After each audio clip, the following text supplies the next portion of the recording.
जागीरा गुमसुम रहना कुछ न कहना ते वातियां दियां तकदीरां गुमसुम रहना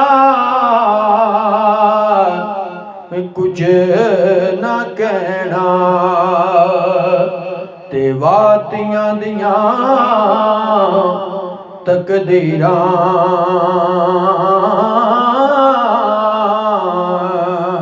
सामने मोहतरम अज असीं तुहाडी खिदमत दे विच अपने चैनल ते धी दा विछोड़ा पेश कर रहे हैं और इहदे पहला जिहड़ा शेर मैं पढ़ांगा रूमी कश्मीर आरफे खड़ी अदब दे बादशाह हज़रत मियां मोहम्मद बख्श रहमतुल्लाह ताला अलैह उन्हां दा होवेगा और उस तो बाद जिहड़ा दूसरा शेर पढ़िया जाएगा वो साडे बड़े ही प्यार करने वाले बड़ी चाहत मुहब्बत करने वाले साडे बुजुर्ग अल्लाह उन्होंने सलामत रखे जनाब पीर सैयद रफाकत अली शाह साहब उन्होंने माशाअल्लाह तुसीं साडे चैनल की वीडियो भी देखियां ने ये उन्होंने चंद अशार लिखे सन ते उन्होंने जनाब वाले जी साडे कोल तशरीफ ले आए तो मैं उन्होंने हिंदू जो गुजारिश की तो उन्होंने फरमाया ठीक है तू बेटा ले ले मैं फिर को दो तीन अशार जोड़े ने जनाब ले ने तो अज मेरा दिल किया इस चीज़ के छोटे तुहाडे सामने पेश करा तो जो पहला शेर मैं पढ़िया वारफे खड़ी दा और जो अगला शेर है जनाब वो पीर सैयद रफाकत अली शाह साहब उन्होंने मैं इंशाअल्लाह पढ़ना तके ठुडे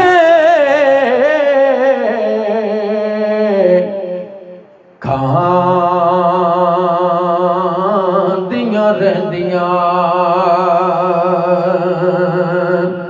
ते धियां दियां तकदीरां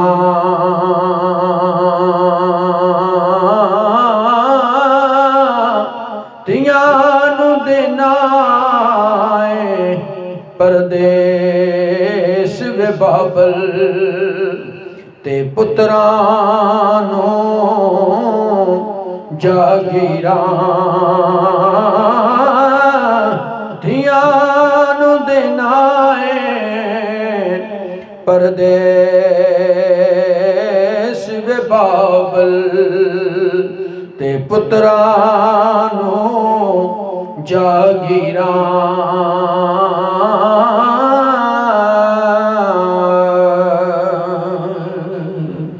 ते पींगा बहुत हुलारे चिड़ियां ते टुट जमीन ते छड़ियां कुड़ियां फेर न मुड़ियां पेके सावरियां खिच खड़ियां कुड़ियां फेर न मुड़ियां पेके ते सावरियां खिच खड़ियां ते पीर रफाकत शाह साहब फरमांदे ने मैं तेरी जम्मी नहीं बाबल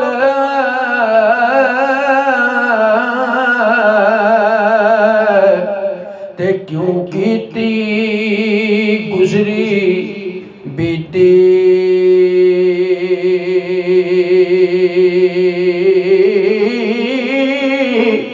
पुत्रां नू तू वारस समझे ते दीला वारस कीते पुत्रां नू तू वारस समझे ते दीला वारस कीते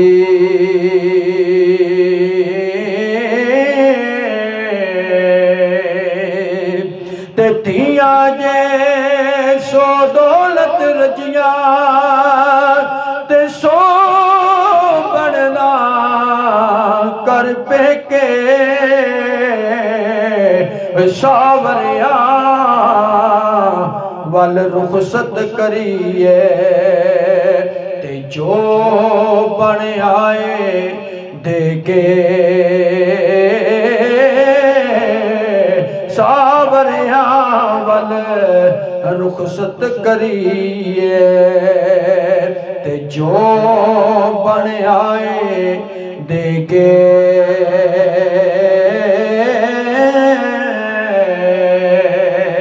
और अगले जिहड़े शेर ने पीर फाजिल साहब दी मैं पेश करांगा।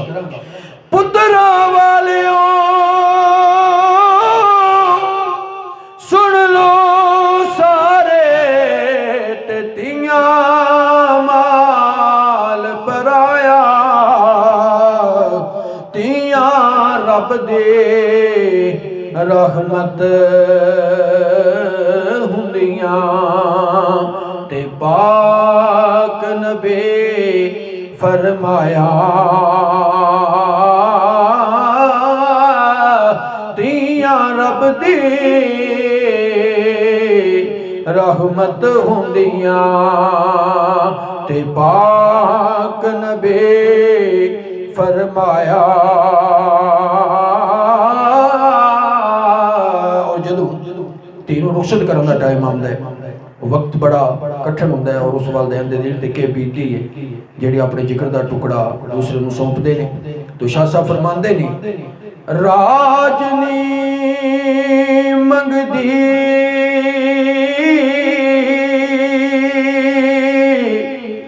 दाज नहीं मंगदी ते नहीं मंगदे मज्जा गावां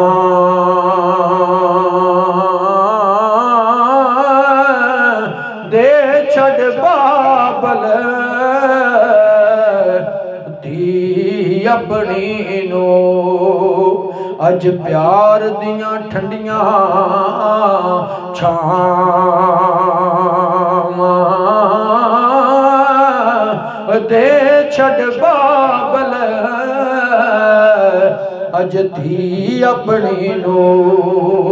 प्यार दियां ठंडियां छावां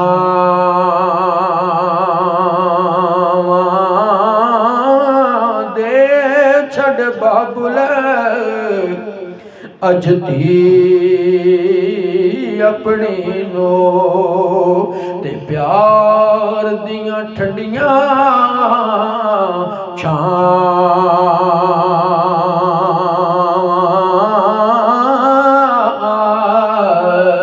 ते धी अर्ज कर दिए मैं तेरी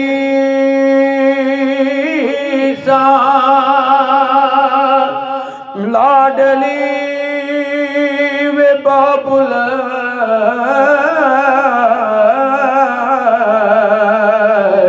ते तू लखां लाड लड़ाए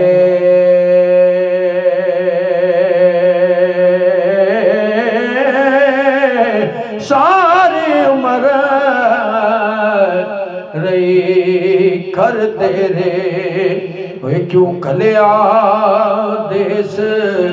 परा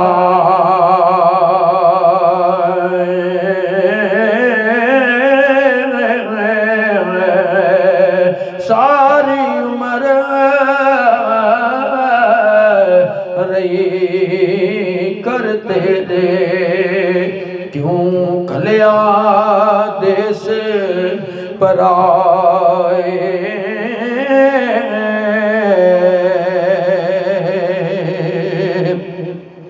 ते हील रिज़्क़ तू दिने मौला ते दुनिया मौत बहाने बाबल दा घर छड़ के तियां चा वसदियां मुल्क बेगाने बाबुल दा घर छड़ के तियां जा वसदियां मुल्क बेगाने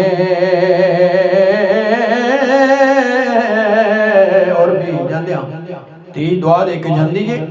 ते की कहती है, कहती है वसे तेरा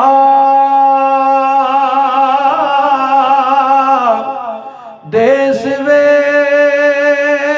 बाबुल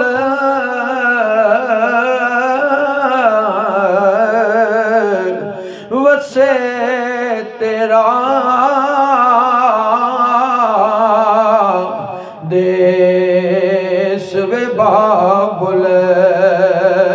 ते वसे महल अटारी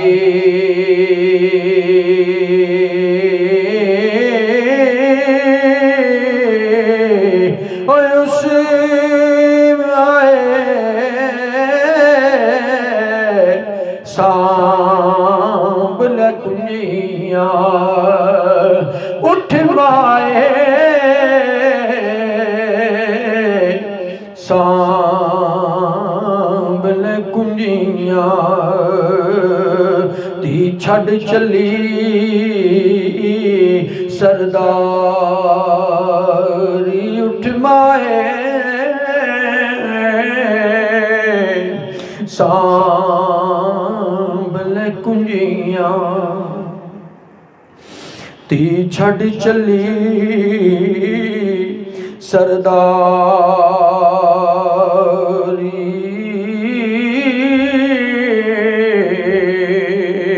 ते जो कुछ पेके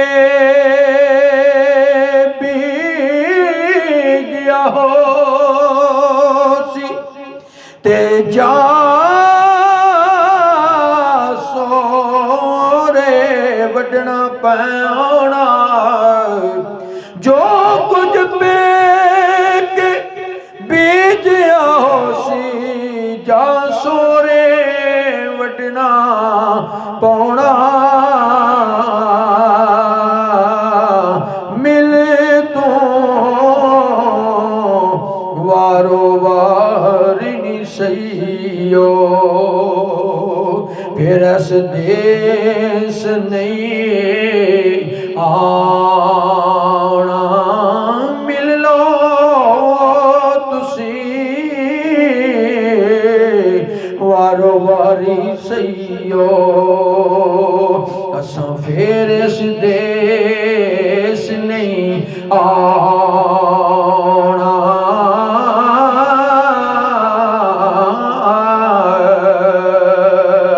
मिल लो वारियो वारी सहियो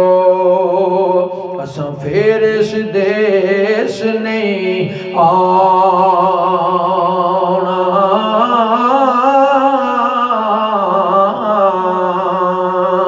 मैं अपने सामने की गुजारिश करांगा बल्कि तमाम लोगों की गुजारिश करांगा ਜਿਹੜੇ ਕਿਸੇ ਦੀ ਬੇਟੀ ਦਾ ਰਿਸ਼ਤਾ ਲੈ ਕੇ ਜਾਂਦੇ ਨੇ ਉਸ ਵੇਲੇ ਬੜੇ ਮਿੱਠੇ ਬਣਦੇ ਨੇ, ਬੜੀ ਚਾਹਤ ਹੁੰਦੀ ਉਹਨਾਂ ਨੂੰ ਤੇ ਜਦੋਂ ਬੇਟੀ ਕਿਸੇ ਦੀ ਆਪਣੇ ਘਰ ਲੈ ਗਏ ਤੇ ਫਿਰ ਉਹਨੂੰ ਬਗੈਰ ਕਿਸੇ ਵਜ੍ਹਾ ਤੋਂ ਬਗੈਰ ਕਿਸੇ ਇਜਾਜ਼ਤ ਤੋਂ ਤਲਾਕ ਦਿੱਤੀ। ਉਸ ਵਾਲਿदैन ਨੂੰ ਪੁੱਛੋ ਜਿਹਦੀ ਬੱਚੀ ਤਲਾਕ ਲੈ ਕੇ ਉਹਦੇ ਘਰ ਆ ਪਵੇ ਉਸ ਦੇ ਦਿਲ ਤੇ ਕੀ ਗੁਜ਼ਰਦੀ ਹੈ। तो खुदारा मैं गुजारिश करांगा हथ जोड़ के कि किसी दियां बेटियां नूं अपनियां बेटियां समझो क्योंकि अपनियां बेटियां किसी दियां बेटियां होंदियां ने। तो इस वास्ते मेरी इस गल ते गौर जरूर करना। बड़ी मेहरबानी, बहुत शुक्रिया।